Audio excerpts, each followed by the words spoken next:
ছক্কা মারার চেষ্টাই করেননি ভেঙ্কটেশ। কেকেআরের 24 কোটির ব্যাটারের দিকেই অভিযোগের আঙুল। ফর্মে থাকা অঙ্গকৃশ রঘুবংশীর বদলে তার উপর ভরসা দেখিয়েছিল কলকাতা নাইট রাইডার্স।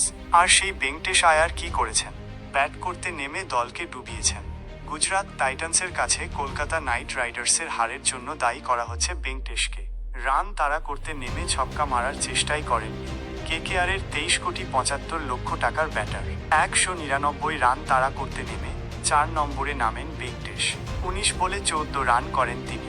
তারপরে সাই কিশোরের বলে ক্যাচ দিয়ে ফেরেন। ভেঙ্কটেশের খেলার ধরন দেখে অবাক অস্ট্রেলিয়ার প্রাক্তন ক্রিকেটার অ্যারন ফিঞ্চ। তিনি বলেন, ওর মানসিকতাই ওকে ডুবিয়ে দিল। চেষ্টা না করলে 4 ছক্কা মারা যায় না। ছক্কা মারার চেষ্টাই ও করেনি।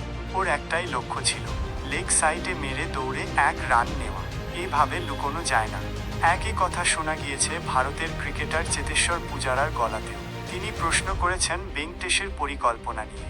পূজারা বলেন, আমি মানছি যে কঠিন পরিস্থিতিতে ব্যাটার চায় সিঙ্গল নিয়ে স্কোরবোর্ড সচল রাখতে, কিন্তু একটা সময়ের পরে তো সেটা বদলাতে হবে।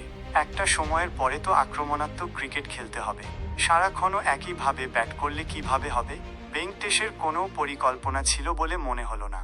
কেকেআরের ম্যানেজমেন্টের সমালোচনাও করেছেন দুই ক্রিকেটার। পূজারার প্রশ্ন, ম্যানেজমেন্ট কেন ভেঙ্কটেশকে খেলার ধরন বদলাতে বলল না?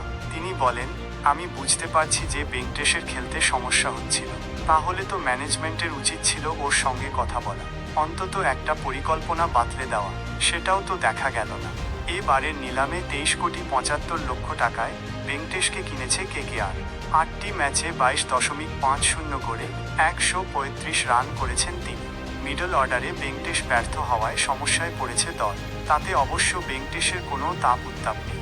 কেকেআর ব্যাটারের খেলা দেখে বোঝাই যাচ্ছে না যে জেতার কোনো আগ্রহ রয়েছে তার।